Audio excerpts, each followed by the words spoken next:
Welcome to the live. We are again Roman Vacations. We're doing our tiny tour Tuesday. Behind me is Via Condotti with all of the fashion houses. We are in Piazza Spagna today. Just kind of show you guys around Piazza Spagna a bit. This is the fountain, and there are those famous Spanish steps. I'm gonna give you to Mircea. He's very excited. Happy Tiny Tour Tuesday. Hello, Tiny Tourians. So, I'm pretty sure my colleague Angela already told you, we are in Piazza Spagna. And I'm trying to do this on a selfie tour so you guys can hear me a bit better. Let me know in the writing if you can hear. Now, Piazza Spagna is very, very famous for, first of all, the Spanish steps. And I'm gonna try to lift this up a bit so you see what's at the top of it.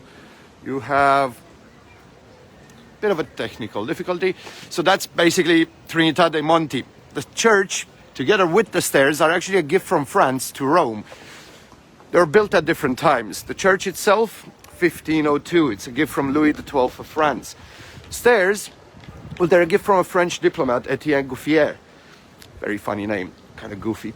Now, both of them are linking French property on top of the hill to Spanish embassy down below. I'll show you later. But now, one thing you should notice on the whole flight of stairs is definitely the Bourbon family crest, if I'm catching it at this point. But it's the fleur-de-lis. Now, the fleur-de-lis is a crest shared by the Bourbon family, which had links in Spain and in France. Prior to the flight of stairs, this would have been basically a crest of a hill called the Pincho. The crest itself would have mainly had a vineyard, and obviously another would have been quite difficult back in the day. With the gift from Etienne Gouffier, the two places linked to the Bourbons, French church, Trinità dei Monti, with the Spanish embassy were now linked, and it was a lot easier access. Now, right in the middle of the square, however, before we get to the embassy, you have what the Romans called the Barcaccia. It's the fountain, boat fountain. If you are a Feyenoord supporter, you probably know it. Now, I do seem to kind of fumble around with this. Technical difficulties, but I hope today you can hear me a bit better.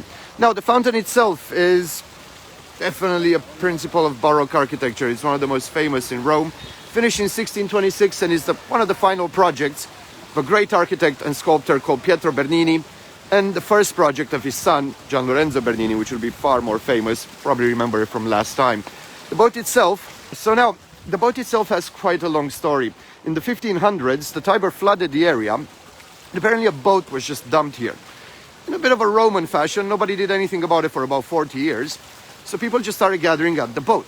And then all of a sudden, at the end of the 1500s, they removed the boat, and the local community started complaining that they have no meeting spot. Where's our boat?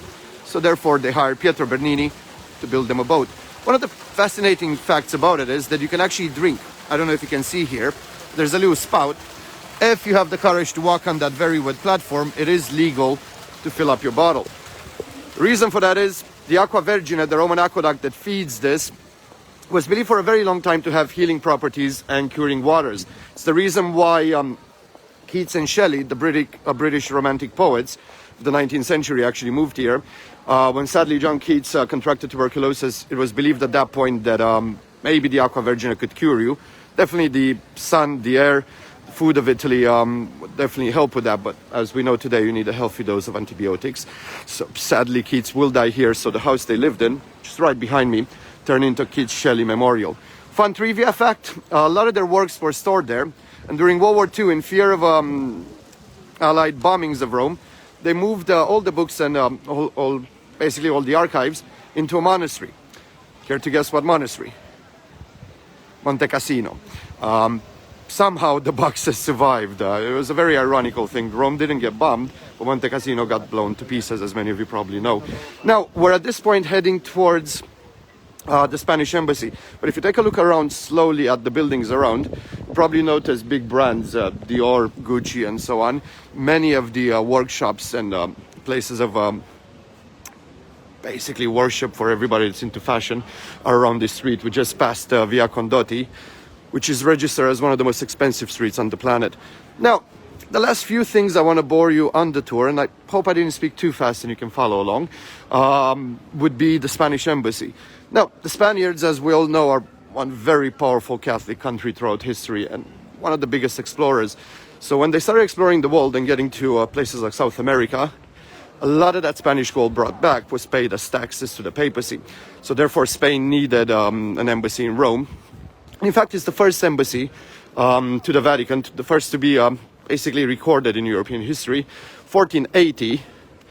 But by the 1650s, 1657, they actually buy Palazzo Montalcini, right behind me. And this has been, ever since the 1600s, the mid-1600s, the embassy of Spain to the Vatican. Note, not the embassy of Spain to Italy. That's in Palazzo Borghese. Probably will do it on a future tour. And the last part of the square that's quite famous is the column of the Immaculate Conception. 18.8 meters tall, made out of Cipollin marble, brought in from a temple of Minerva, found right behind the Pantheon, raised up there in 1847 by Ferdinand II of the Kingdom of the Two Sicilies. The reason for that was the application of the dogma of the Virgin Immaculate Conception, and that's what gives the name to it. Since the mid-1900s, the popes have a pilgrimage every single year to it, and every single year firemen from the city of Rome come and put flowers here, due to the fact that firemen put it up. One thing, let's talk a bit about the column here. If you look right at the base of it, you'll see 4 statues.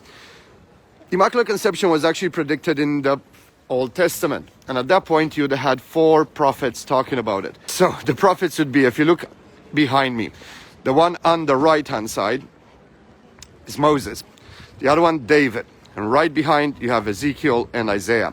Now let's talk a bit about the history of the Spanish neighborhood here.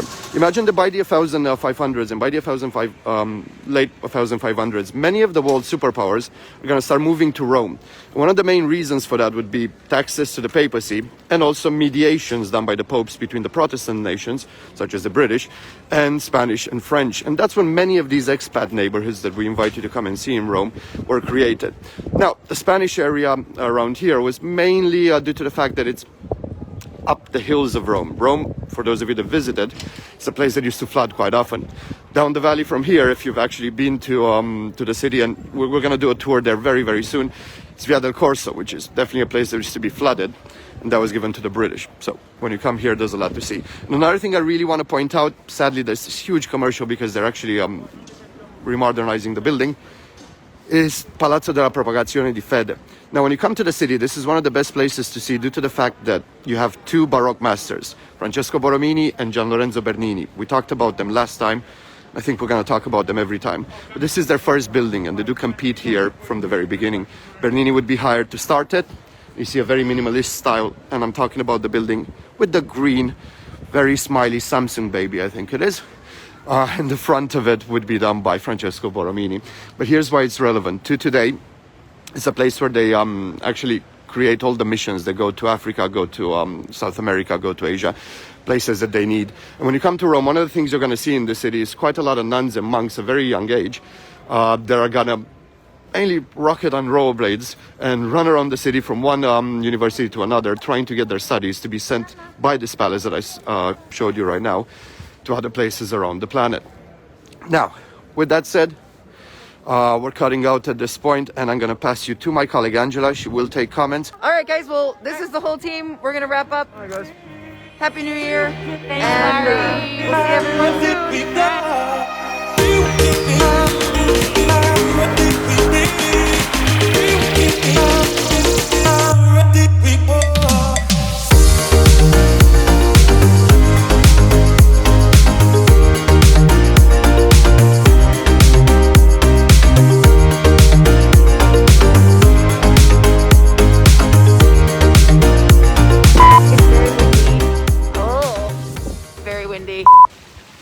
Where'd he go? Oh, I found him. Okay. Definitely am not the best cameraman. Hello, you can hear. It's really good. Sorry for that. I'm always very, very happy when I see people actually giving me feedback. Now, at this point, my colleagues are telling me that the tiny tour is turning into a longer tour. So if you have any questions about what we talk, write them down. Otherwise, I do have a few more things to show you. you here. I can see that again. So now, if anyone can beat me to the punch and write them, you do get a high five and good luck for about 10 years. Nope, okay. And I hope this time I didn't speak too fast.